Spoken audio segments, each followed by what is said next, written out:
Hello and welcome everybody to the second edition of the Tec'd podcast featuring your favorite pair of techs, Leo Warnoff, Connor Tacone. As always, delighted to be here with you. Connor, recording on the first day post-winter break. How are we feeling?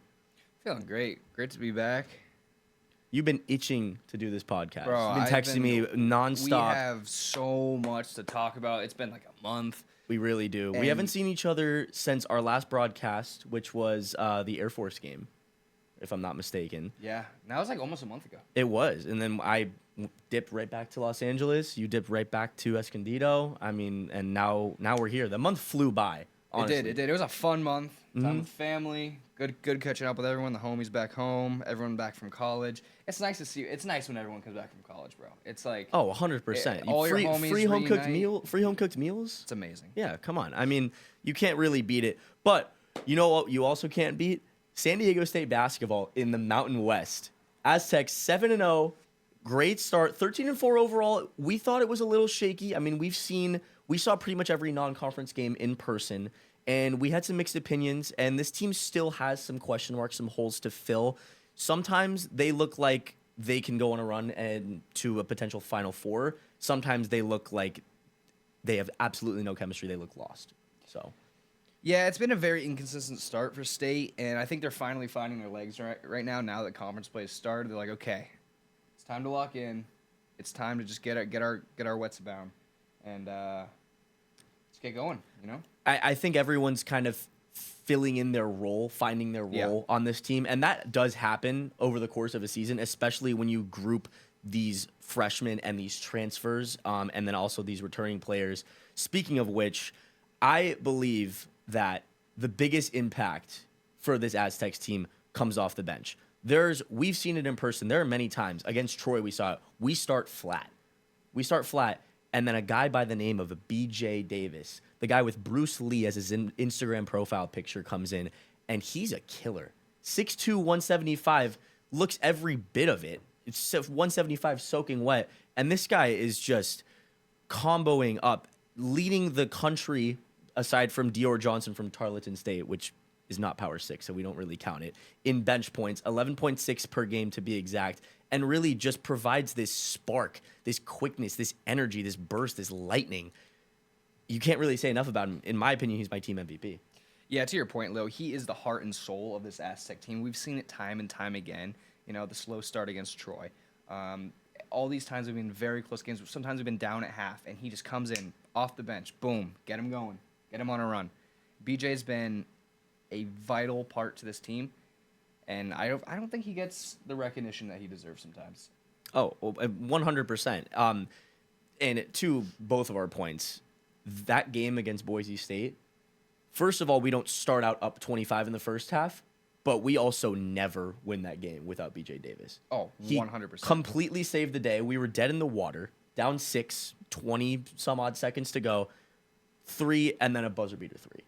Unbelievable. It's ridiculous. And we've seen some thrilling games this season, a couple buzzer beaters. I mean, we've had a lot of fun, even though it hasn't been the greatest start to the season. It's been a fun start to the season because that means close games, thrilling games, multiple overtime games. I mean, it's been awesome to watch. And I wanted to get into my team MVP, which is Miles Bird. He's averaging 10.6 points per game, but he also leads the team in assists per game with 2.8 and steals per game with 1.9, 4.2 rebounds per game to go along with it. He has been absolute nails, Leo.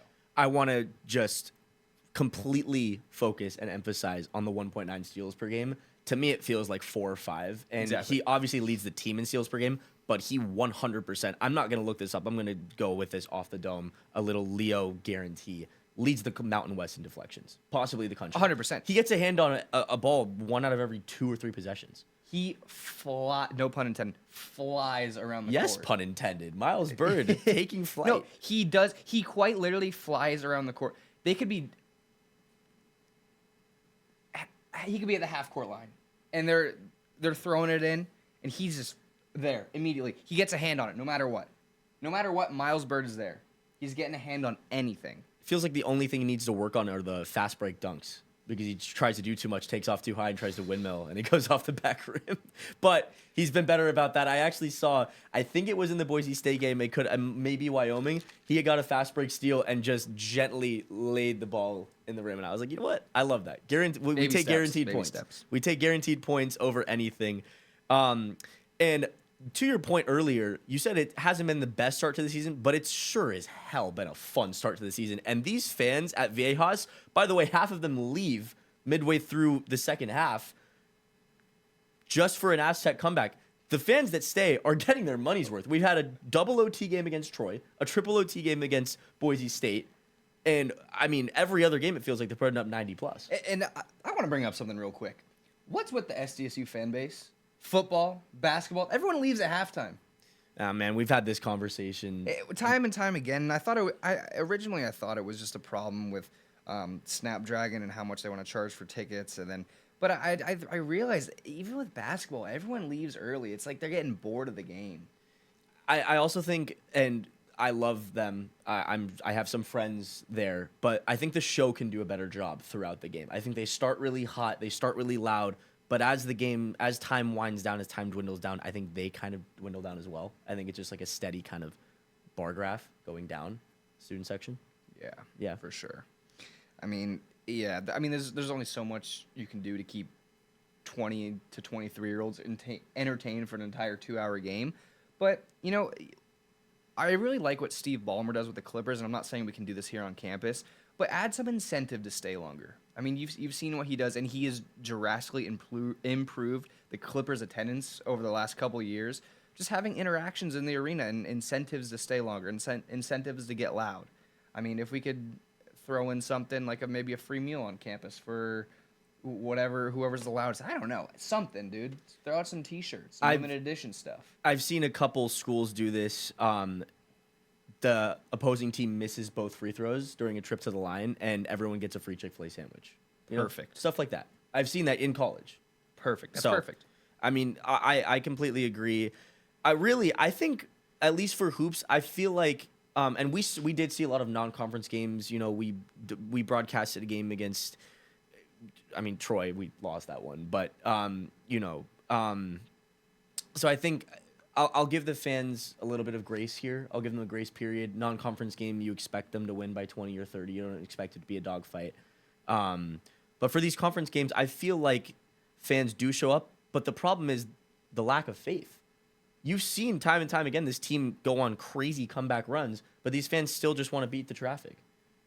I mean, we got to do something about it. I don't know if that's more of a problem where, some of the students maybe don't really watch the games that they don't go to. Maybe they just go to have fun with their friends, and they don't really know what this team is capable of coming back, capable of hanging in there. Maybe they're just not aware of how good this team really is, and maybe they're just like, okay, I had my fun, let's get out of here. I just feel like it has to be more of a tourist attraction. You go to the South, you go to any SEC school, basketball or football, regardless of how good or bad the team is, that arena is packed out with 50,000 plus every single time. 100%. The student section is the whole arena in those places. And to be fair, there are a lot of things to do in San Diego that aren't going to a basketball game, whereas in Tennessee, Mississippi, there really aren't a lot of things to do. Yeah. That's their pride and joy. And I get it. We're not a UNC. We're not a Duke. We're not going to have a 100% filled arena for the entire time every game. But, something can be done. Surely we can improve these attendance numbers for sure. I would just like one last thing on this topic. I would just like more loyalty than a Final Four run like there was in 2023. In 23, it seemed everyone was invested. I wasn't even here yet, but It just seemed everyone was invested. Everyone was going, even to that Final Four game. I think that was in Houston, if I'm not mistaken. But everyone kind of bought in. And yeah, it's fun to root on a team during a Cinderella playoff run. But that same energy has to be there, especially if you attend this school. Exactly, all season long. You can't just show up at the end when we make the playoffs. 100%. Speaking of these other schools and how badly we want to be these other schools, Connor, have some of the most remarkable freshmen I have ever seen. I've watched a lot of college basketball in my day. I've watched a lot. This is far and away the best freshman class I've ever seen. It's a loaded class. I mean, top to bottom, it's unbelievable. Let's go from top to bottom. I mean, in my opinion, you could the fact that there are 3 or 4 arguments for the number 1 pick in the NBA draft when a guy 6'10", built like LeBron James, shoots like Kevin Durant, dribbles like a guard, can catch a rebound off the back rim, one hand, cock it back, and throw it down. Of course, we're talking about AJ DeBonsa from BYU here. The fact that there are 2 or 3 guys that are in contention to get picked over him, that says everything in a nutshell for me. And for me, the best freshman in college basketball is a guy by the name of Darren Peterson from Kansas. I saw him in high school, and I thought, this is my honest thought, this is the most pro-ready high school guard I've ever seen in my entire life. I knew it right away, and as soon as he stepped foot on Kansas, yes, he's dealt with injuries, but when he's played, I saw a graphic the other day, he's played 134 minutes since he's come back, and he has 132 points. Holy, bro. And this is Kansas. That's This a is lot. you don't score like that in college. And you watch his tape, and his game is so polished. It's so refined. It's so smooth. He has everything. He has the broad shoulders. He's 6'5". He has a perfectly smooth jump shot. He can bully people on the defensive and offensive end. He's quick. He gets to his spots. His footwork is off the charts. In my eyes, and I do not say this, Darren Peterson's a perfect player. He's also the projected number 1 overall pick right now as well. Over AJ DeBonsa, who is, he could be better than Giannis. AJ could be better than Giannis. I would say that's his comp right now, and I think he already has a better jump shot. And you got to think about it, too. He's projected to go first overall. He's only played 7 games. No, that's not right. 7? 7. Is that right? He did miss most of the beginning of the season. 7 games. And I'd like to say one thing, just the trajectory of Kansas alone. During those that first in-season tournament, they started the year ranked, I think, in the top 20. They quickly fell out. And everyone was like, "Oh, Kansas, these past couple years, there was a lot of talk." And since Darren Peterson's come back, I think, if I'm not mistaken, they've won every game, and they're back now to being ranked 18th in the country with 5 losses. That just shows how much the committee and these people believe in this Darren Peterson, this freshman-led Kansas basketball team. This could be Bill Self's best player ever, and that's saying a lot, with Andrew Wiggins, Joel Embiid, Paul Pierce, and more. Exactly. And who's that number 3 guy? None other than Cam Boozer, Arizona. Duke. Oh, Duke. Sorry, my apologies. You're Gosh, good. darn. Oh, you're good. It's been a long day, brother. I actually have Arizona on my mind right now because I was going to talk about them next. Oh, we're gonna delve into that. We're gonna get right into that. But I have to ask you: do you think Cam Boozer stays another year? No, I think He's one and done. I think he goes out. Well, I mean, with NIL, there's always that possibility. But when you're projected to go in the top 4, you go. It doesn't matter. To me, it doesn't matter. And also, who's he mocked to? Is that the Hawks I see over there? Why would you not want to go to the Hawks? But realistically, you can't mock an NBA draft because of the lottery. You really True. You really can't mock a draft until you know the draft. You really can't. Because it could be whoever's supposed to get the number 12 odds. Like it could 100%. It could literally be anyone. Regardless, if you're mocked in the top 3, if you're projected to go in the top 3, you go. Personally, I've seen Cam Boozer play. I've watched my fair share of Duke games this year. I'm not as impressed as I am with guys like Caleb Wilson, guys like DeBonsa, guys like Darren Peterson. I think his game is perfect for the college level. He's big body. He can shoot a little bit, but he's 6'10". It's not like he's 7'2". He's not very quick. His footwork is great. I mean, his father was awesome in college and in the NBA, obviously. Shout out Carlos Boozer. Shout out that David Ortiz like beard. But to me, Cam Boozer, I don't see him taking over an NBA game. I see him being a solid role player. I do. But I'm just not sold just off the eye test alone. The numbers are off the charts. He's averaging 23 a game, averaging 10 rebounds a game, virtually carrying that Duke team. I mean, it's him and it's Isaiah Evans, and besides that, it's one of the weaker Duke teams I've seen. They for me could be on fraud watch in March, but do you think that since this freshman class is so loaded, that it's possible that he get more money through NIL, stay another year, become the number 1 overall pick next year, and he'll get a better pay as a number 1 pick than he would a number 3 pick? Yeah. So overall, he's making probably twice as what he would is if he just went number 3 this year. You're talking me into it. I mean, now I like it. I gotta talk him into it. Let me hop on a phone. Dude, I'm get gonna him be on his the agent. phone, man. I'm gonna be his agent, dude. If I'm better. you, I'm staying another year. Especially if they don't make it all the way this year. They could have a better freshman class next year. And Spoiler alert, they're not. You don't think? I watched them play against Cal, and with all due respect to Cal, they're a great team. I'm pretty sure they're 14-4. Yeah, they're 14-4 right now. They've got some guys. It looked like he'd never seen a double team in his life. They doubled him every single time he touched the ball. And, I mean, at least in the first half, I went to a movie after, so pardon me. But it looked like he didn't exactly know how to handle it. And I'm sorry, that shot, I'm not convinced by it yet. I'm not convinced. Of course, there's so much room for development, so much room for growth. He's a big kid, smart kid, knows what he's doing. His IQ is nice. I just don't see him breaking out of that really solid power forward role and ascending into what AJ DeBonsa or some of these other guys can be, like a Giannis. I don't see him doing that. I don't think his quickness is there. I don't think the body type is there. Now, to that point, do you think NBA scouts see the same thing? And maybe because of that, that's another incentive to stay another year and get even better. Well, if he's projected to go third overall, no. But potentially. But next year, he would be the slam dunk favorite number 1 overall pick, 100%. And so, honestly, with NIL, and we're going to talk about that and the transfer portal. We'll get into that later. It's going to be a 20-minute segment. Yeah, I'm looking forward to that one, but oh my God. But with all that considered, maybe he stays.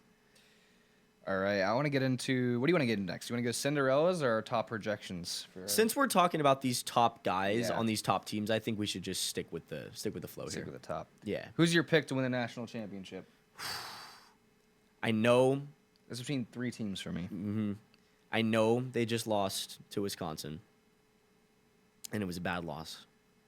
But what I saw in that early tournament against the Aztecs, against Auburn, against the Auburn game was a big one for me. That's what really. Well, the fact that it was Villanova. By the way, Villanova is a solid team.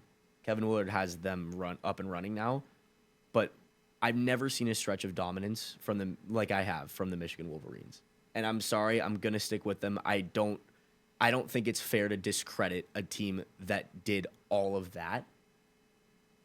I don't think it's fair to just write them off. I think that anyone can right their ship. I think they're already in the process of doing that, and I love the structure of their team. I love Elliot Cadeau. The fact that he can shoot a jump shot now, he's one of the perfect he's one of the more polished college point guards in the game. And pair that with the do-it-all freak of Yaxel Lindeborg. I love Michigan. They have the size, they have depth, and they have dominance, and that's what I love about them is that they know they could kill you. They know they want to kill you, and they know they're going to kill you. What do you got? You look like you got a stat for me. Well, I was just going to say, however, do you think there's a possibility because of that, because they were so dominant early on in the Players Era Festival and beating all these good teams, do you think maybe getting hot towards the beginning, they can kind of flame out towards the end? And I think flaming out toward the middle, which is kind of what they're doing right now with that Wisconsin loss, and I'm pretty sure they lost another one too. I think it's a good point to flame out, to get hot again. I think they're gonna recatch fire. Yeah. And by the time March comes, I think I'm sorry. I think they're still gonna be a 1 seed. I think when it all comes down to this, as long as they don't keep flaming out, and as long as they get back up and keep rising on that steady trajectory, I don't see how the committee can ignore that stretch of dominance. Something we haven't seen. I've only seen that one other time, and it was the 2023 UConn run. That was it. Yeah. Or 2024, whatever. I like a couple teams here. I love Michigan. Obviously.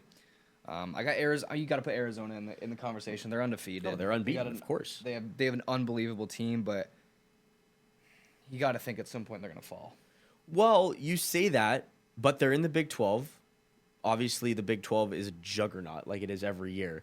They haven't lost a game, and I'll tell you this. I've always admired the way Tommy Lloyd goes about his recruiting. He does not leave a stone unturned. He goes to every single country, no matter what.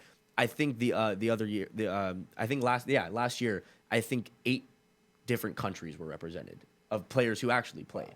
8 different countries, and I've always loved that about him.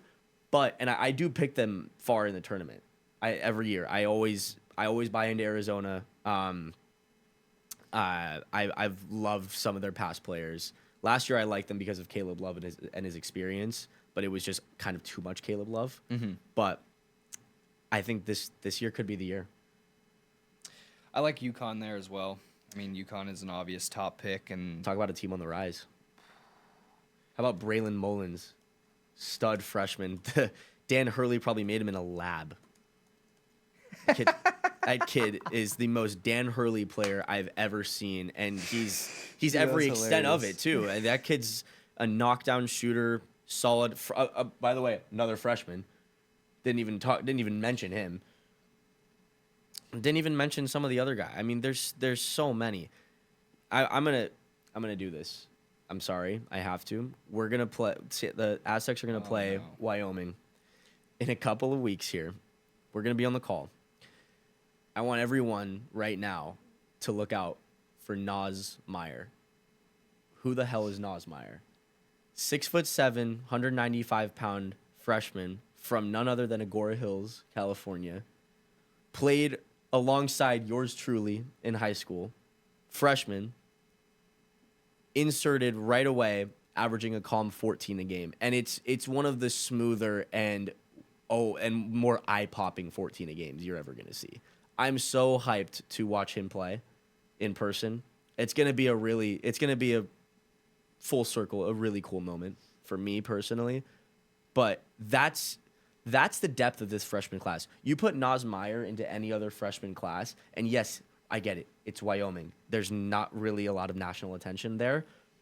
But any other freshman class, he'd be a first-round pick. I'm sorry.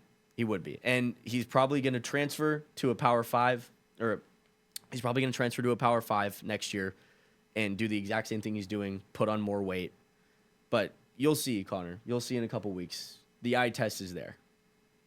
That's all. That's my niche little segment for today. Leo, I want to ask you a question about, in terms of scheduling. I'm looking at number 2 UConn's schedule right now. They don't play another ranked team this year.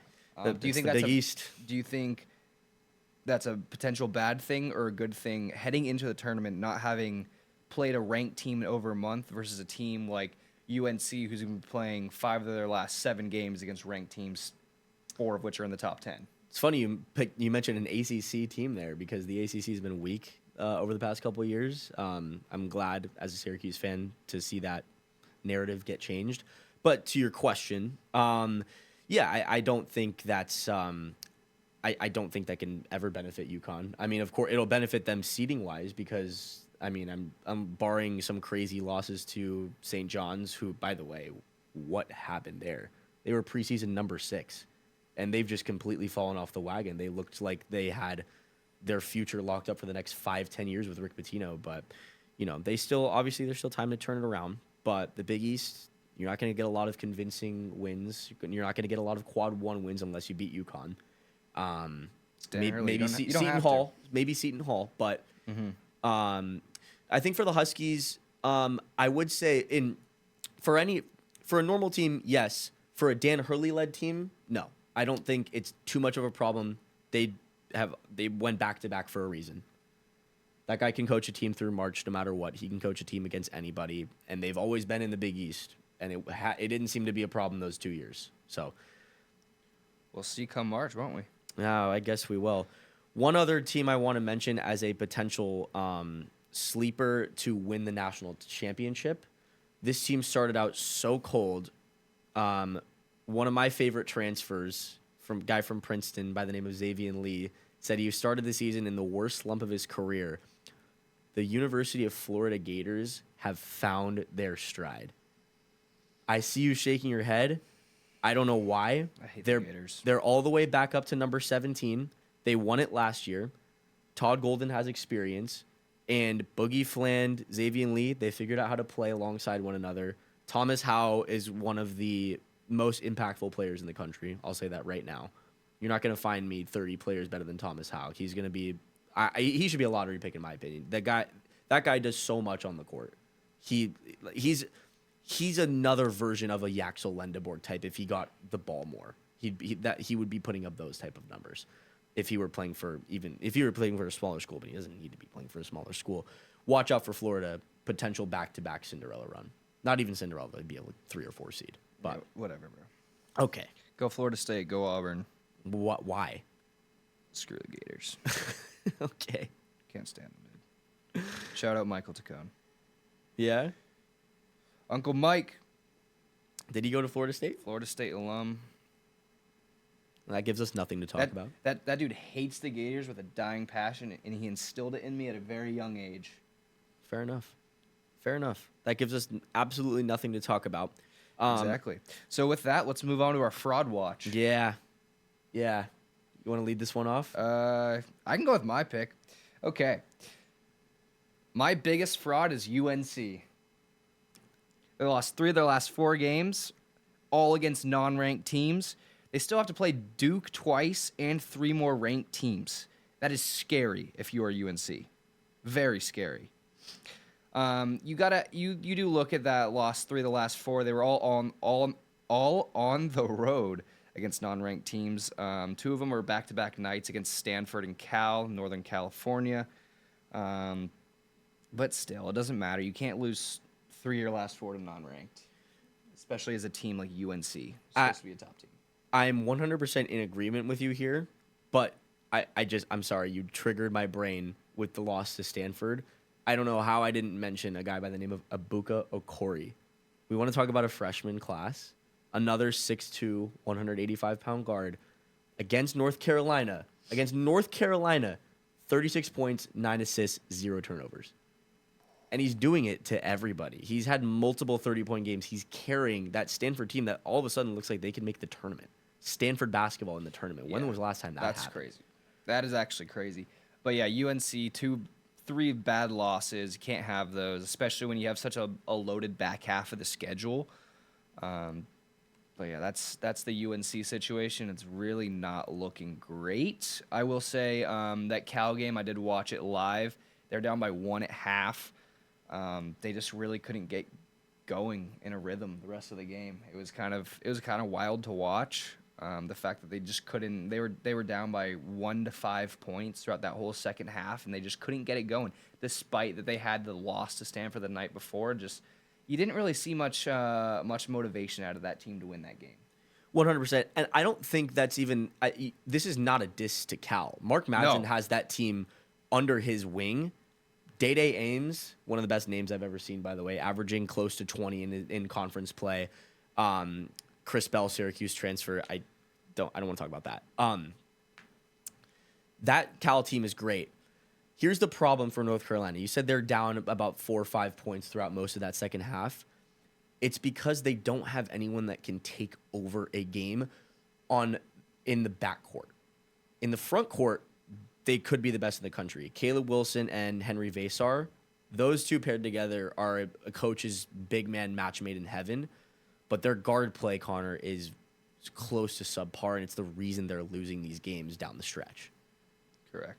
Do you want to have a fraud watch team that you got on your mind? Yeah, this is an annual thing for me.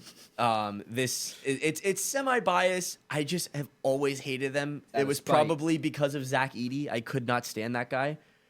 Purdue, and here's the irony. As a guy who loves little point guards, I absolutely love Braden Smith. He just jumped. He's the all-time assist leader at Purdue, and I think he's close. I think he might actually. I think he just surpassed the all-time Big Ten assists lead, and that's amazing. As a 6-foot point guard, I'm super happy for him. But the rest of that team does not scare me in the slightest. I I just feel like, I mean, you saw them lose to a 16 seed. Obviously, you can't base knowledge from years ago. You can't factor that in. I just don't. They don't match the eye test. Some games they do. Some games they do, like the 30-point win they had over Texas Tech. They look, when they play together, they play great. But you can say that about any team, and the size and their physicality and just their eye test in general. I don't see how this team makes a run, because any team, when they play together as a coherent unit, can beat anybody, in my opinion, in the tournament. That is. Again, another team with a loaded back half of the schedule. They still have to play 4 of the top 11 ranked teams in the country, including Michigan and Michigan State, right? Yes. I just can't see them. They're losing both those games. Yeah, I just can't see them getting so hot to a point where they can find success in the tournament. Obviously, not preying on their downfall. Hopefully, they do. Unlike you. By the way, narrowly escaped a Rodney Rice-less USC the other day in Big Ten play. And this is no diss on USC. They've got some guys, but no Rodney Rice, no Elijah Arenas yet. He is actually going to come back, and I think USC could be one of my sleeper teams to make a Cinderella run in the tournament. But sorry, I'm getting a phone call here. But USC was up solid 1 to 3 points throughout that game. They looked like they had it under control, and just a late turnover by an inexperienced guy on USC gave Purdue the win. Braden Smith's experience did prevail. I will give him his flowers, of course. And of course, it's the Big Ten. It's conference play. Anything can happen. But teams like Michigan, teams like Arizona, these locks, these contenders that we're talking about, they don't do that. They dominate their opponents most of the time. Look at Arizona. Half their wins are blowout wins. 100%. I mean, we saw that. We almost went to that game against the Aztecs. Which I will give the Aztecs credit. They held their own in that game. They kept it close. Down one at the end of the first half. Exactly. The Aztecs haven't been overwhelmingly great, but that game alone gives me hope. Because it shows we are capable of almost hanging in there with Arizona, the number 1 team in the country. We can hang when the Tec'd play together. Our depth, our rotation, our defense, our quickness, our length, the active hand. I love the active hands. That's one thing Brian Dudger's always preached. Guys like Miles Bird, guys like Pharaoh Compton, guys like even Elsie Harrington, they fly around the court. Magoon Gwath led the conference in blocks last year as a freshman. We got multiple projected draft picks on the team. And Magoon's knee has still been bothering him. Mm-hmm. That's the thing. The last game he played 10 minutes, and it's just you're just kind of waiting for him to get back to 100%. Once that happens, watch out, because this team, if they play the right way, can make some noise in March as a little 9 or 10 seed. I love them over the 2 seed in the next round if they're a 10 seed. Why is BJ Davis not a projected draft pick right now? Just he's coming off the bench? His size. It's 6'2", 175 is just and in my opinion, it's a generously listed 6'2". Because I saw Miles Bird projected to be drafted. He has the intangibles and he has the length, and Miles Bird is just a solely defensive project. Help him out. The steals help him out. BJ Davis, you know what I could see BJ Davis doing? He could be that guy in the G League that you see like on Instagram if you follow the G League or anything, or like, House of Highlights, Ball His Life. He drops like 40 points in a couple games and then gets called up at the end of the year, and like plays like the Brandon Williams role on the Mavericks right now. Like that could happen to BJ He's your Davis, Mac and I hope it does. What? He's your Mac McClung. Sure, but he's a better scorer than Mac McClung. Mac McClung is bigger, better defender, obviously more bounce. Dunker. Oh yeah, Is he in a dunk contest this year? I hope not. I'm sorry, and I talked about this with you.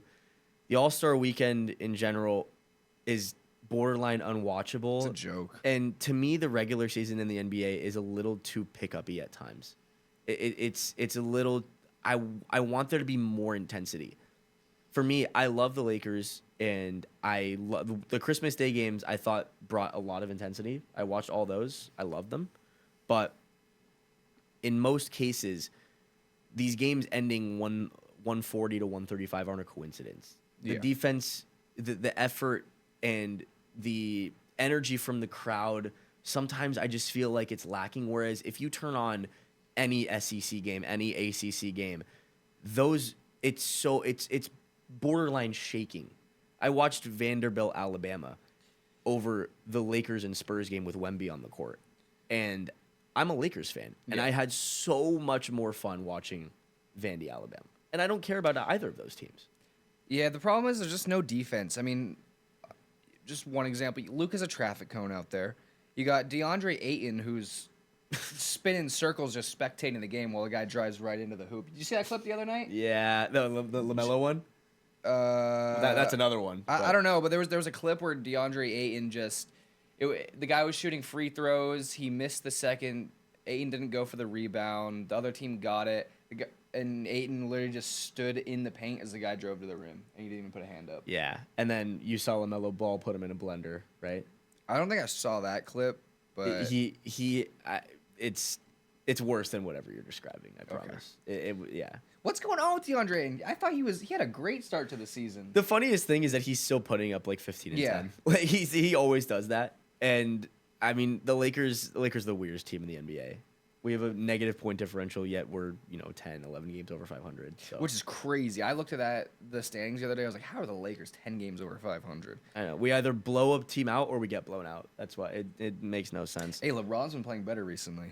Man, I have so much love for that guy. Anything he does is positive, especially at 42. It's incredible. You know what? Instead of talking about the NBA regular season, Connor, I would like to talk about the literally most pressing matter in sports right now, the college football national championship. Oh, boy. That was, I think both me and you were hate watching that game. Yes. Fan of neither quarterbacks. I do like Mendoza better than Beck. I do. Somehow I do a little bit. Does anyone like Carson Beck? I mean, anyone on Miami, does he have any friends? Well, I didn't like him to begin with. And then I saw a clip of like his ex-girlfriend talking. Yeah. And then she was like, "Yeah, he's just cocky. He has no friends. He's arrogant. He's just all the negative aspects about him." And I was like, that just looks like it checks out. Have you seen the Snapchat leaks? No. You haven't seen? Oh, dude, this dude is in every single girl's Snapchat, just sending, pictures from down here. I mean, the guy looks like an alien already. I don't want to hate on the guy because he almost won the national championship. But, I mean, he's a seventh-year senior, and he's sending girls.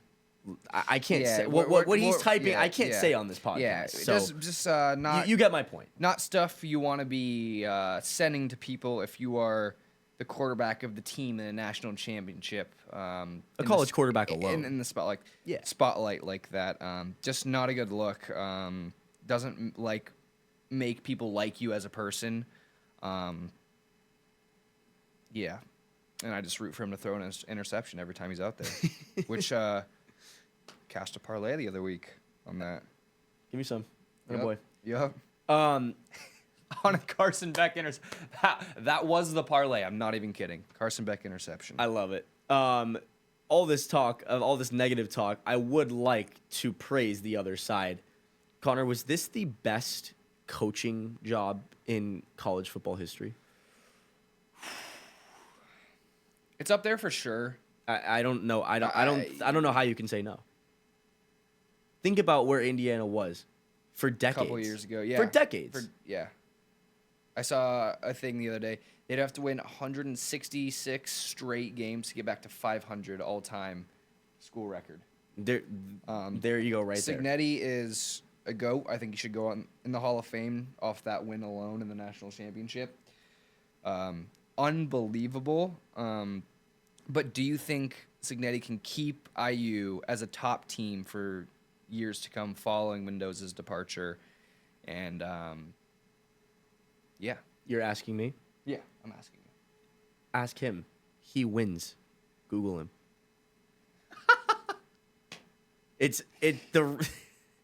The writing's set in stone. The guy in 2 years, last year, one loss to Ohio State. This year, revenge against Ohio State. All giving up 50 pounds per lineman to Miami in the national championship. And But I mean, let's not even talk about the national championship. Let's talk about Oregon. Let's talk about everything else.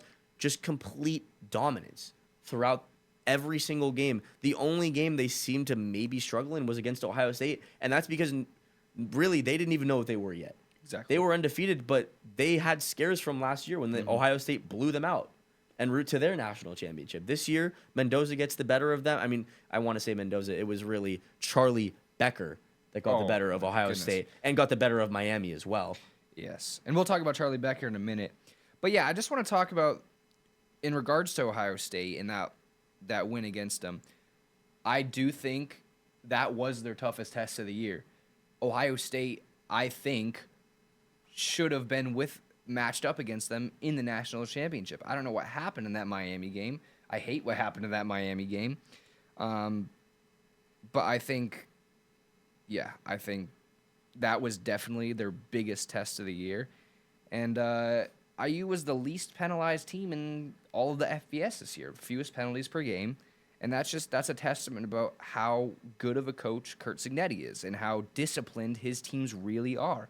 And I think that tells you something about what can happen in the next couple years, that no, it's not just Fernando Mendoza. I mean, you can't easily just plug and play and replace him. Yes, you can. Mendoza, Yes. I'm sorry, Mendoza last year at Cal Berkeley was not that great. He was a top maybe 6 quarterback in the ACC. And the ACC is not good. The winner of the ACC this year was Duke at 8-5. Okay? Which is crazy. I'm telling you, you saw it. He turned the program around. And they have Josh Hoover coming in next year from TCU, and they're going to dominate the transfer portal. Everyone wants to go to Indiana now. They're a powerhouse all of a sudden. And it's that simple. You mentioned the term discipline. I know the arched eyebrow, zooming in on his face after every play on the sideline is a meme. They're up 56-7, and he's staring down the camera with an arched eyebrow. But there's a reason for that. That is discipline. Discipline. That's why they win the national championship. Their scheme, their discipline. That's the only reason you could point to. That's coaching. Do you think that stuff with the camera, real quick, do you think that stuff zooming in on the camera and raising the eyebrow, do you think he knows at that exact moment they're zooming in on him, or he's just doing that unironically? Both. I think I think this is what I think happened. I think in the beginning, in last year too, I'm sure he always did it. And then they start getting mainstream, and then he hears about it, and then they're up 40 against Oregon in the national semifinal. Then you get to start to have fun with it because now it's national TV, it's ESPN, Chris Fowler's on the call. Obviously there's cameras, and he knows now. Yeah, but it's still. But he was doing that from the start. Yeah, I just can't imagine, being on the sideline coaching a game, to know that the camera up in section 125, dead center 50-yard line, is pointed towards you, zoomed in on you.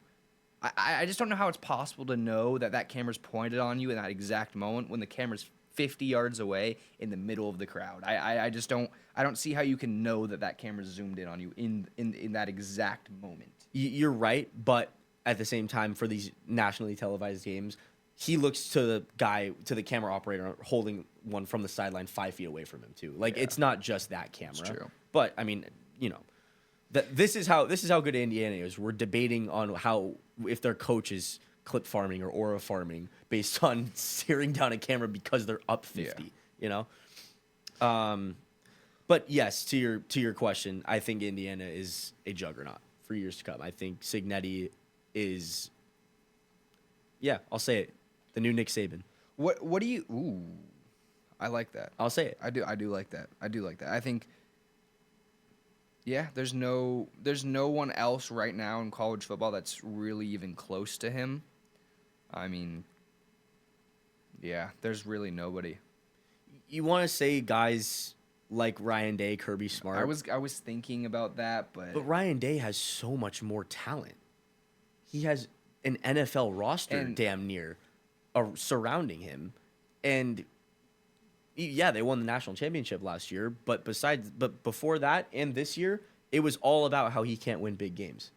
Yeah, he's 80-7 or whatever his record is in the regular season, but he's very, very subpar in these big games, in these playoff You games. can't lose to Michigan 20 times in a row and No. be the greatest coach of all time. What do you think happens to Charlie Becker going forwards? As a football player, Just what do you think's next for him? Do you think? I think he gets a huge NIL deal, by the way, because Gus Johnson gave him his own nickname, Charlie B from Nashville, Tennessee. He's a sophomore. Of course, he's gonna come back. There's no reason to transfer. You're now Elijah Surratt goes to the NFL. You're now the number 1 receiver on that team. And I'm sure they're gonna get other guys. They still have Omar Cooper. Portal. Anything can happen. I mean, Charlie Becker, 6'4", 204.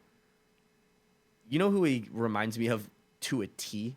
Like, this is one of my. I think this could be one of the more accurate comps I've ever done for somebody. Alec Pierce. He's Alec Pierce. It's a little bit taller than Alec Pierce, huh? No, Alec Pierce is a big boy.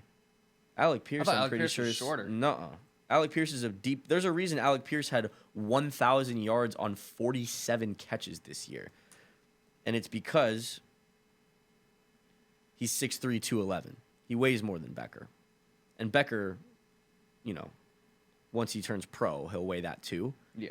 But 6'3", 211, Alec Pierce, 6'4", 204, Charlie Becker. What's their game? Contested deep ball catching. Becker 0 drops on the season, and every single ball that went to him in the national championship was a back shoulder throw on the sideline where he has to get his feet down or his leg down. Yep. I love Charlie Becker. I think, and they couldn't guard it. They could not fight. Even on the last first down they got, the last passing first down that they got, to go down and secure it before, I guess, the false start and everything that happened thereafter. But it was essentially to ice the game. Back shoulder throw, right sideline. What does he do? He hauls it in. And it was the same thing against Ohio State in the Big Ten championship. It's automatic.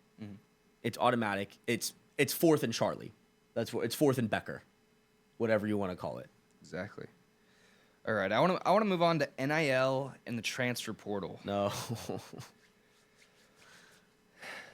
What? Buckle up. Put your seatbelt on. I got my chin strap on. I got my helmet strapped in. Get your popcorn ready. I got my backpack on. I'm strapped in. Take it away. This is a topic I'm very passionate about. And you, my friend, must lead it off then. NIL and the transfer portal. Where do I begin? I'm going to start with the transfer portal. I don't like at all the way it's set up. I think it's a very, very, very poor setup. Oh, really? Why does the transfer portal open up before the season's even over? So you have a guy, for example, a guy going to Ohio State. They're in the playoffs. They've just won their first playoff game. They're getting ready to go to the next bowl game. And the portal opens up. All right, I'm out. I'm entering the portal. See you guys. You guys can go try and win a national championship without me. Why? You miss your shot at a national championship. It just doesn't make sense. You're abandoning a team just to transfer to another team in hopes of making a national championship. I do not understand it. Just make it simple. Have the portal open up after the season ends, like a normal, for example, NFL season. You can free agency opens up. It's essentially free agency. What if we had just well, I guess free agency is always open in the NFL, so that you can't really say that there. But just have it open up after. And another thing I hate is with the coaches. Let's take the Lane Kiffin example. You're going to abandon your team mid-playoff run? Why? Coaches should not be allowed to go to another school until the season is complete. You have a whole off season and a whole summer. Why is there a need to transfer in January? I need an explanation from someone high up in the college football world to make that make sense. There's no reason to transfer in January. Your guess is as good as mine, Connor. I mean, literally push it back 2 weeks. 2 weeks. It's not even that. It's obviously the argument forever during our entire upbringing and childhood was pay the athletes, pay the players. And yes, that is 100% correct. I'm 100% in support of that. But my God, it's gotten out of control. And you can still pay the players by opening up the portal 2 weeks later. You can have the same pay system, which, granted, I hate the pay system. We'll get into that in just a minute. It's ruining these mid-major schools that have an opportunity. Like, you saw what happened to JMU and Tulane this year. Well, I'm gonna use our school for an example with the NIL real quick. Sure. In the era of NIL, it is essentially impossible for a non-Power 6 school to even make the playoffs, let alone win a national championship. To make the playoffs, it is impossible because you have these guys. So at season ends, all your top players from your non-Power 6 schools, they're going to get outbid because a team like LSU, Alabama, Ole Miss, they can afford to pay these guys millions of dollars and just steal them right off your team, and they're going to willingly go because A, they're getting paid, and B, they have a shot at a national championship. Why would you not go if you're the player? 100%. I mean, you could take our entire Aztecs defense: Trey White, Owen Chambliss, Dale Shawn Staley. I'm missing a bunch of others off the top of my head. Chris Johnson. Chris Johnson's going to the NFL, but and what happened? Half of them transferred. Half of our defense transferred. That's what. I'm saying Trey White's at Texas Tech already. Exactly. Like, he's getting paid over probably $1 million.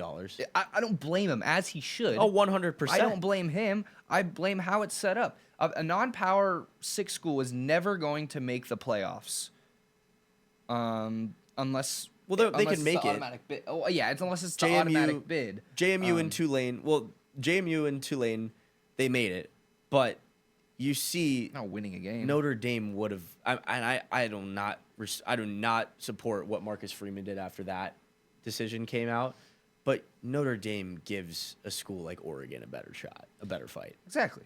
You have a Heisman finalist on that team at running back, Jeremiah Love. But that's besides the point. With the Lane Kiffin situation, I actually did a whole deep dive on this entire thing for one of my classes last semester. And Lane Kiffin, he has a history of shady exits. Fired on the tarmac at USC. All of that crazy stuff with the Raiders. The FAU job. And now you've got a guy who claims that he found peace and tranquility in his life within Oxford, Mississippi. Said that Oxford, Mississippi saved him. He loves the people, loves the city. And yet, in the middle of, week 7, you're attending secret meetings, not telling your players. You're doing all this, and you essentially sign with LSU in the middle, violating a ton of rules that, that are just defended by a loophole. Like, and that's the part I honestly kind of respect about Lane Kiffin, is that all of this stuff, including texting college girls, is not illegal. It's not illegal. Mm-hmm. But he's not doing anything illegal, but my God, it's easy to not like that guy. Yeah, and of course, and I don't like what he did, with all he built at Ole Miss and building all that up over years and years and years. Just to abandon it the second that you get good, it's like if the Browns, they got a head coach and they make the AFC Championship and the coach goes, "I'm out. I'm going to the Chiefs. Their OC position's open." Right? Like it's like, and for what? You're getting paid $40 million at Ole Miss, and yeah, you're getting paid $40 more million, but $40 million is $40 million. That's generational wealth, and you found a place where you're viewed as a hero. The people of Oxford viewed Lane Kiffin as a hero, and shout out to the AD at Ole Miss in standing tall and not letting him coach that team. I was rooting so hard for Ole Miss against Miami. I wanted to see them. I wanted to see that in this era of everything you've talked about with the portal, the NIL, and the money, and the everything. I would have loved so much for that team to go get their revenge on the guy that walked out on them right before the playoffs started, and with a Division II quarterback, go win the national championship, or at least go have a shot at it. I was really rooting for Trinidad Chambliss and those boys. Me too. To beat Miami because they're so likable. I fell in love with Trinidad Chambliss midway through the year. And the NCAA lets Carson Beck play 7 years, but God be damned if Trinidad Chambliss wants to play a 5th season because he played 3 years in D2 and he can't now. And now he has to go to the NFL draft and he's going to be a day 3 pick and he's going to be a backup. And it's not fair. He's one of the better quarterbacks in college football. It's ridiculous. It honestly is. The whole college football world is just a mess. I genuinely do think that it's just a mess. And I don't blame Lane Kiffin for going to LSU. Like I don't think that's a bad move for him to go to LSU. I just think that's a move that needs to wait to the offseason. I don't think moves like that can happen in season. It's so easy. Just wait 3 weeks. Yeah. So there's, like you said, 2 weeks, 3 weeks, 4 weeks. It's not. You can still go to LSU. People will understand. Okay, you're getting paid $80 million to coach a college football team. Yes, obviously anyone would do that, but just be a little bit more respectful about it. Yeah. Just have a shred of dignity. You know? It's like getting to Starbucks at 5 and they don't open until 6. It's like, what are you doing? Okay. No, I'm serious. Is that not a great analogy? I don't know if that's a great analogy. I love it. If you get to the Starbucks at 5 a.m. and they're not opening that, and you just want to wait there for an hour for what? It's like Lane Kiffin bailed on his team to wait until April to start coaching the team for next year. What's the point? There's no point. I mean, I think, honestly, with this entire portal and everything that we've gone over thus far, I think it actually can be summed up to one acronym. And my God, I really wanted to open the podcast with this because I was rooting so hard. The one guy on the field, my favorite guy last night, was Malachi Toney, and his acronym across his eye black, GABOS, game ain't based on sympathy. And that really, unfortunately, is the reality of the portal. You can say that about everything, but man, it would have been really cool to open the podcast with that. Yeah, and I love Malachi Toney as well. That is when he goes into the draft in 2 years. I mean, mind you, he's 2 and 3 years younger than both of us, which is kind of depressing. But when he goes into the draft, I will be reaching 4 to 5 rounds early in my fantasy drafts to grab him. I don't care where he goes. He's one of my favorite slot receiving, quick, speedy receiving prospects ever. And I'm a sucker for those guys. I was a sucker for Henry Ruggs. I'm a sucker. Don't start. I know. No, I love Henry Ruggs. I loved Henry Ruggs so much. He was one of my favorite players in the NFL at that time. Oh, yeah. When he got that Hail Mary against the Jets, that just made me fall in love with Henry Ruggs. Yeah. Speed kills, literally. But when he was at Alabama, I was so into Jameson Williams when he was in college. I loved him. I love the high flyers. You think of even just slot receivers in general. I love Wan'Dale Robinson. I love Amon Ra. By the way, speaking of Amon Ra and USC, there's a guy coming out of USC that could be the next slot receiver in the NFL. The next Amon-Ra St. Brown. I might call it right now, Mekhi Lemon. Mekhi Lemon is that dude. Gotta look out for Mekhi Lemon. That dude. Anyone that is listening to this that is semi into fantasy football, go grab Mekhi Lemon. Go grab him. He's gonna be like the Emeka Ibuka type this year, except he's not gonna fall off a highway midway through the season. But other than that, the receiving prospects in this NFL draft actually is quite fascinating with the recent development of, and I can't believe we haven't hit on this yet with the whole portal. Dante Moore elects to stay at Oregon for another $5 million instead of being drafted guaranteed number 2 overall to the Jets. And I'm not going to lie, Connor, as he should. As he should.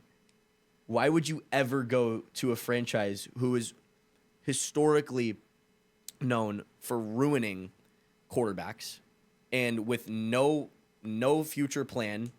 No, I mean, Aaron Glenn is energetic and he's fun, but I don't is think he he's a good head coach? No. It could be a Jets thing though, because Robert Saleh quote unquote failed with the Jets, also- and he already got another head coach. I don't like him with the Titans either. Why? Him and Aaron Glenn as well. I think they should. There's certain guys that should just stick to being a coordinator. Josh McDaniels, another one. But okay, let me counter. Let me counter with Saleh. I saw something today that I absolutely loved. What if Brian Daboll's his offensive coordinator for the Titans? The guy who made Josh Allen's career, is in the process of making Jackson Dart's career, got fired I was Ridiculous. He shouldn't have been fired. No, I'm a Giants fan, and no, I love Brian Daboll. He's a quarterback whisperer. What if Saleh at the helm, paired with Daboll, running the entire offense, which, by the way, is not that bad? I think they could make a massive jump in year 2. Yeah, I'm a big Cam Ward hater too, but Why? never liked the guy, even in Miami. Never liked him. No, you do hate Miami. This is it You maybe do hate all Miami. stems from my love from Florida State. I don't know. I never knew you were a Seminoles guy. I hate Florida State. Well, I've just you're an ACC Syracuse guy. So. I mean, yeah. But yeah, I think. I by the way, I do not like Miami. Yeah. When Syracuse beat them, I was so happy last year. We beat Cam Ward. But I will say, I think Dable goes for that Bills head coaching job though. I could totally see it. It's gonna be him or Joe Brady. I could totally see it. I think that's such a good fit. He pairs him back. You get paired back 100%. up with your first love, your high school sweetheart, Josh Allen. I love that fit right there. Okay, here's a question for you. Do you think Sean McDermott should have been fired? He is so well respected, and he is a great coach, but it's a really similar analogy. I'm gonna compare him to Ryan Day here. The Bills are always in it. They're always 10+ wins. It's a great analogy. And that's great. But these big games, these playoff games, you knew he lost to Mahomes every single time. And this year, everyone's like, oh, like Josh Allen could do it. I was never in on the Bills because aside from Josh Allen, what exactly do they have on that team? What do they have on the team? James Cook, Khalil Shakir, and a bag of chips. That's about it.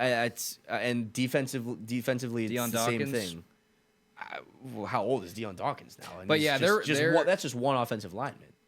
Aside from Khalil Shakir, who is, in my opinion, not a wide receiver 1. No, he's a slot. He's a wide receiver 3 on a good team. Exactly, and he was their wide receiver 1 this year. I mean, And that's no diss to Shakir. I love the way he plays. But he's like, with a receiver room like that, you're really not going to win anything.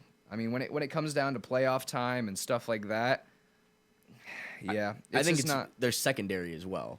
Their secondary was atrocious, in my opinion. And honestly, their front four wasn't much better aside from Greg Rousseau. And Sean McDermott, apparently, I read this today, he complained to ownership midway through the year about not having enough assets. And they did not like that. And that was the reason they were like, okay, like we're gonna let you finish the year, but if you don't win a Super Bowl, you're done. You know what I'm saying? That decision was, that was prematurely made. So in that context, and with the Bills roster being as incomplete as it is, I don't think it's fair.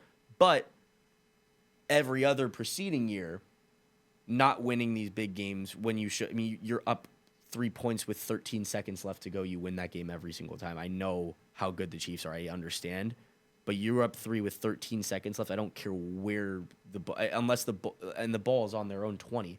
You win that game every time. There's no excuse for that.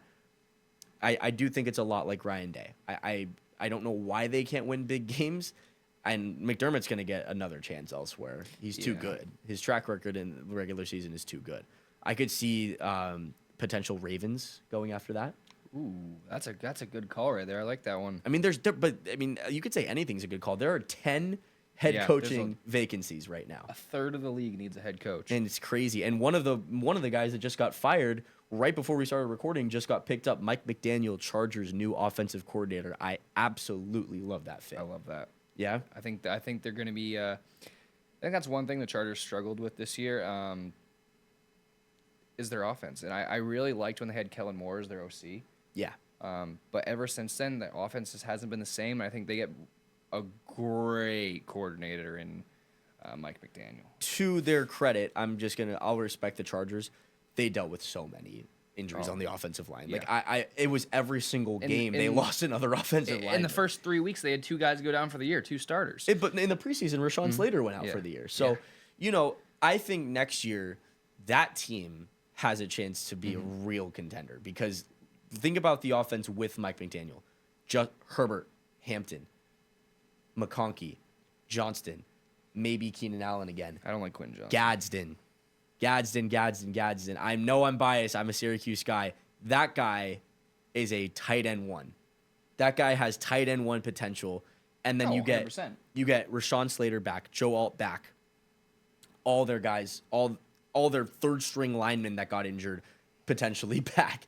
And then you get that defense that has some holes, but also has guys, studs like Derwin James. Jim Harbaugh says Derwin James is the best player he's ever coached, which is saying a lot right there. I think Derwin James is an unbelievable player. I think he's going to be a Hall of Famer one day. Oh, 100%. I think he is the hardest hitting safety in the league right now. He'll be a Hall of Famer for sure. I think he that's a guy who that's your Florida State boy. Mm-hmm. Yeah. I think Derwin James is a guy who plays in the NFL how it should be played. I think a lot of the NFL is too soft nowadays, and I think it's just like there's no hitting in the NFL, and Derwin James refuses to fit that narrative, and he'll go after anybody head down no matter what it is, and you got to respect that in today's game. 100%.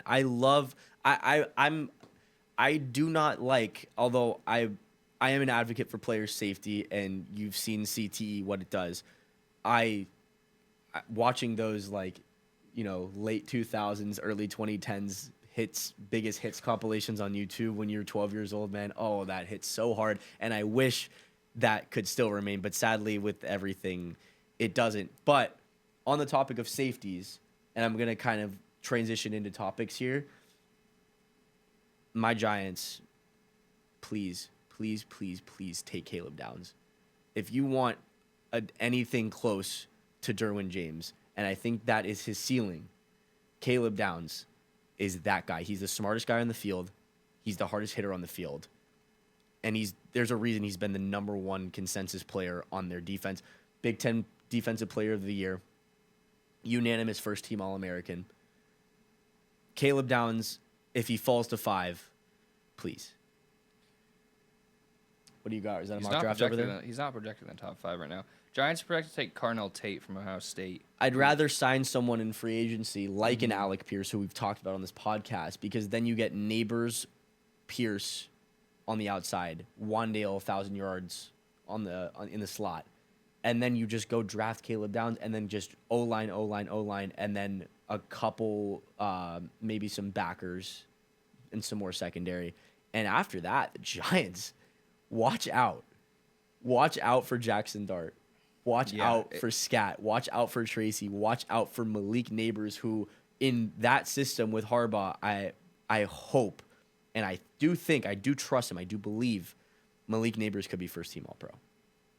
I think they have a phenomenal team going forward, and they're going to be very scary to watch. I love Caleb Downs, and I do think they do have a very high chance of drafting him, given Harbaugh's history. And our needs are it's a need. You look at Kyle Hamilton. Yep. Previous draft pick by Harbaugh. Yeah. You know the history there. You can only hope and pray for it. You just made me feel so much better. I completely forgot that he took Kyle Hamilton. Mm-hmm. And what is Kyle Hamilton now? One of the best safeties, if not the best safety in the NFL. But I think he's top 2. I think it's Derwin James and Kyle Hamilton. I think we touched on both of them. I didn't expect this to just transition into a full safety. Yeah, that's pretty fun. But I liked it. I love it. Draft picks. I have no idea who the Patriots are going to pick. They're going to be picking so late. Oh, don't even worry about that. Let's talk. I want to talk Jets more because I heard Jets. They have the number 2 pick. We know the Raiders are going Mendoza unless that whole Lamar trade thing comes into fruition, which I don't think that's ever going to happen. The Ravens chose Lamar over Harbaugh, and I respect that, but they're not gonna go give up Lamar. They're not gonna clean house like that. No. Lamar is a top 3 quarterback in the league, right? So he's a 2-time MVP for a reason. Who do the Jets take? I've seen. So if you're smart, you take a guy like an Arvell Reese or a Ruben Bain, like the best defensive player in the draft. They have Arvell Reese, right? They're projected. Right. But I've heard because they're so desperate and they literally don't have a quarterback on their roster. I mean, Justin Fields is Justin Fields. Which He's sucks not a because I love quarterback. Justin Fields. I used to love Justin Fields, man. Coming out of Ohio State, I loved him so much. And on the Bears, I thought he was going to be great. Kind of was. But I've heard some rumors because Dante Moore is staying put that they go take Ty Simpson at 2. I've heard. Dude, for me, Ty Simpson is even a first-round pick. That would be he would get people fired. Hell, he's not even a second-round pick, bro. Like, Dude, this quarterback class is so, I'm sorry. I know you like the guy. Any other year besides the Kenny Pickett year, Fernando Mendoza is an end of first round or early second round pick. I'm sorry. yeah, He just I don't is, really like bro. the guy, but What's Mendoza's NFL comp? Because I say got it on here. well, no, I have no, like in your head. Oh, in my head. Yeah, you're a trusted sports mind. You don't need the internet. You don't need to know. I thought you were asking ChatGPT. what they had on CBS Oh, as no, the no, player no. comp. No. What do you think it is? 'Cause I know my answer. Can I choose a backup? Of course. I am choosing a backup. Part of me wants to say like Zach Wilson, but No, he's gonna be better than Zach Wilson. Here's my. You want I to hear my also don't comp? think Zach Wilson's all that terrible. But He's a more athletic present day Kirk Cousins. They move around More in the pocket agile? the same way. Yeah, because he runs a little bit. But the way they move around in the pocket and they just it's like he has accuracy, but he's not gonna make like an insane throw. He's not Caleb Williams. He's not. I've seen some people say that like his ceiling is Jared Goff, I was gonna say Jared Goff. which I could see, but that's if he's in the perfect system with the Raiders. Yeah. That's literally quite the opposite. Depends on who their head coach is, but I don't think it depends on that. yeah, it's kind of like another Jets situation where the Raiders are gonna be the Raiders. Speaking of the Raiders, free my man Max Crosby, bro. Yeah. Hey, I just want to see that dude have some success. I know he actually loves being on the Raiders, which is crazy. Like he's openly said that he doesn't want to get traded. I've heard Pat's rumors on that. Really? Have you heard that? I haven't heard anything about No. that. Oh, then it might not be the Pats, but I've all, heard. all some I've heard rumors. from Crosby is apparently he really likes being on the Raiders, despite everything. He likes Mark Davis, the owner, and he just loves Vegas, which Fair enough. I don't blame him, but yeah, I want to see that dude have success because I do really like him. He's the hardest worker on the field. He's Yeah. played through. Hasn't he played through a broken ankle? And Or was that it? I feel so bad for what happened to him in the last 2 games of the season. Was it a knee? He got a knee injury. He needed to have surgery, and he basically said to the coaches and ownership, "Hey, I want to play out these last 2 games. I want to finish the season strong. Like he's a dog. He wants to finish." And they said, "Nope. We're gonna put you on the IR. You're gonna go have that surgery next week." And you can't have nothing but respect for that guy for wanting to play through his injury in meaningless games. In the Raiders are the worst team in the league. Like you can't. And also being a 5th round pick out of Eastern Michigan. Exactly. You know. You can't have nothing but respect for Max Crosby. 100%. And I just feel bad for him. Yeah. So I mean, this draft is going to be so interesting. I think there are actually going to be a lot of moves made. You know what? If I'm the Jets, I might trade back, dude. I might trade back. It's a smart move. There's no quarterbacks. I mean, it all depends on what happens in free agency. I mean, I don't know. Let's look up the free agent quarterbacks. You know, honestly, you take Arvell Reese or you trade back. There really is no in between. You can't take Ty Simpson. Your franchise is already ruined enough. Oh, I was gonna say don't trade back ruin and it take a more. quarterback. Yeah, sure. Dude, you want my honest opinion? Trinidad Chambliss is better than Ty Simpson. Oh, 100%. I'm not saying they should take him at 2, but I'm just saying I that think they that's what should. I think of Ty Simpson. Ooh, okay. I'm What do you got? gonna throw this out there. Oh, I know. I know exactly what you're gonna say. You're gonna say Malik Willis, aren't you? Malik Willis is a impending free agent this year, and I do think he can be a starter for some teams. The whole Tennessee situation just wasn't ideal, and I think he did prove. And I had this whole debate with my uncle, who's a diehard Packers fan. Is he better than Jordan Love? No, Okay. I think he's close. But I think he's showed in, 4 games he started this year, that he can be a guy and he can be efficient in the right situation. And I'm actually just on CBS, a deep ball just popped up to Romeo Dobbs that he just threw against the Ravens, which is crazy. I don't know how that popped up. But, I mean, look, that ball is just a perfect ball. In a good situation, like he can't, and this is my problem with, I don't want to see this guy go to the Jets because I know exactly what's going to happen if Malik Willis goes to the Jets. It's going to be a dumpster fire, and he may never get that shot again because it's not a great system. Like, he needs to go to a system with a good coaching staff and a guy who can get him success. I think this team is all over what you're saying. They just hired Jeff Hadley, Packers defensive coordinator, to be the head coach of the Miami Dolphins. And I think, why wouldn't Malik Willis just follow suit? Because of course. He already has weapons around him. You've got Achane.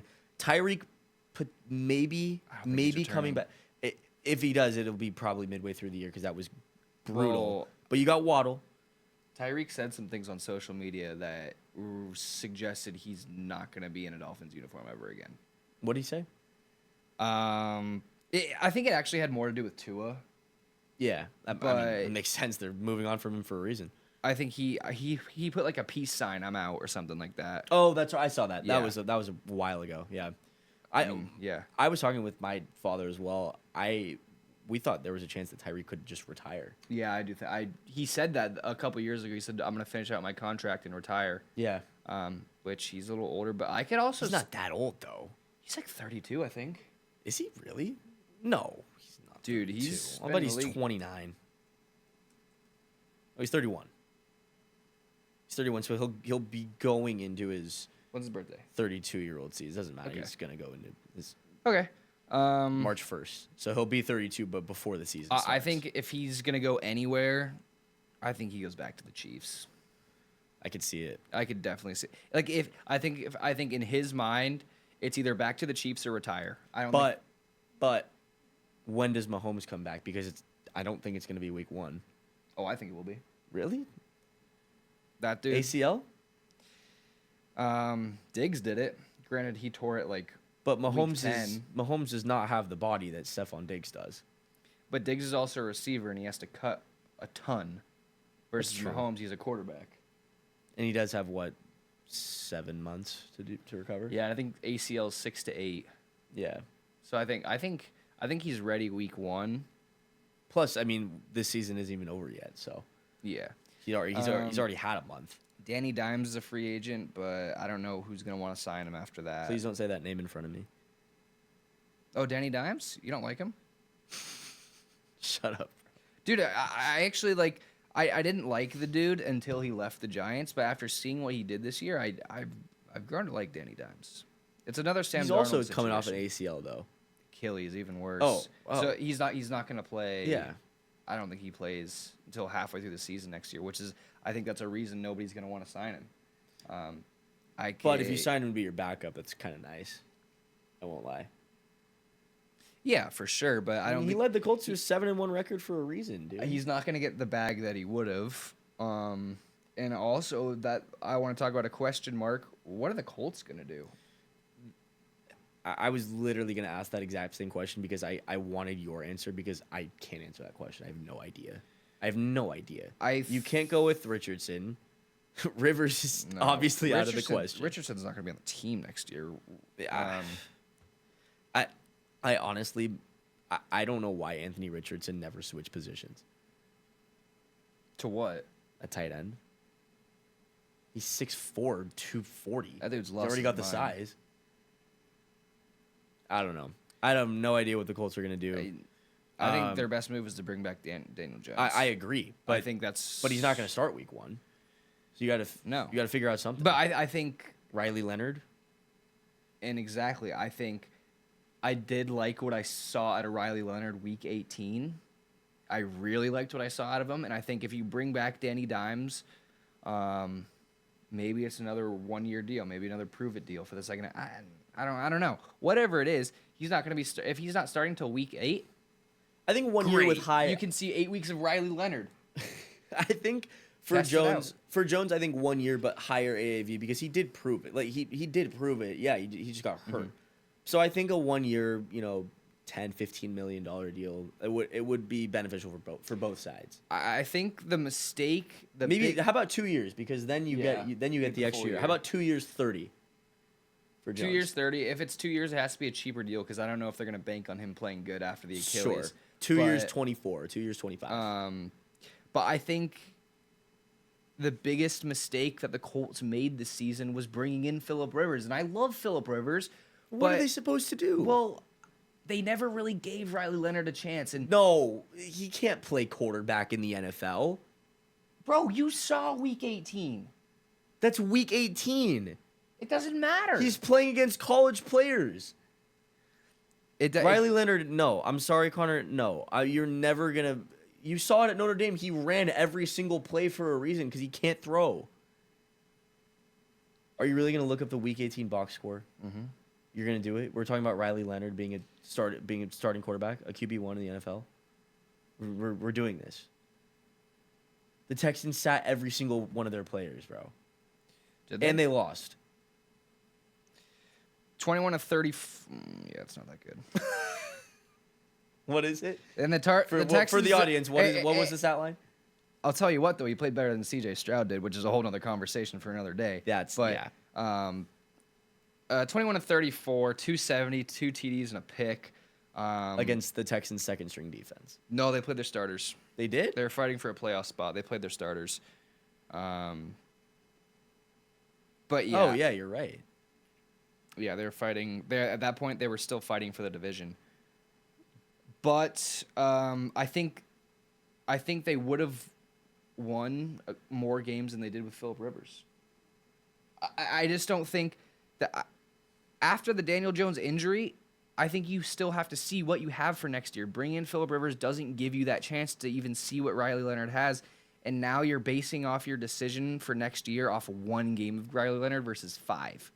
And I don't think that gives you confidence going into next year, especially with all the question marks of the quarterback position. That's a great point. You don't have a good free agency class in terms of quarterbacks. You don't have a good quarterback class. It just makes me wonder what's going to go on. And I don't know whose decision that was. I don't know if that was because of all the ownership struggles that were going on this season. Rest in peace, Jim Irsay. I don't know if because they didn't really have an owner this year, that the ownership wasn't a part of that decision. But it just wasn't the right decision. And I loved the whole Phillip Rivers things. I loved seeing him. It was awesome. It literally brought back my childhood to see him play. But you couldn't set yourself up to see what you had next year. Yeah, I mean, I don't know. I'm not a GM. I don't know what the Colts do. I really don't think there's... that's the worst part, is that it doesn't seem like they have many pathways to go down. It seems like they have 2. It's either to go roll with Riley Leonard and sign Daniel Jones knowing he's going to miss probably half the season, or... what's the other pathway? I don't even know what it is. There is none. It's like you probably have to trade for someone. But your team as it was went 7-2. Like they have a solid defense. They have a great rookie tight end. They have what was the best running back in the NFL before Jones went down, and their O-line is amazing. They have a solid foundation. They really just need a man at the helm. You know what? All this Colts stuff, that is for the people in Indianapolis to figure out. And the people in Indianapolis are ecstatic right now because their college team is finally back on the map. Thank you for watching Tec'd Up Episode 2. Connor Tacone, Leo Warnoff alongside. We'll see you next time. All right, you want to do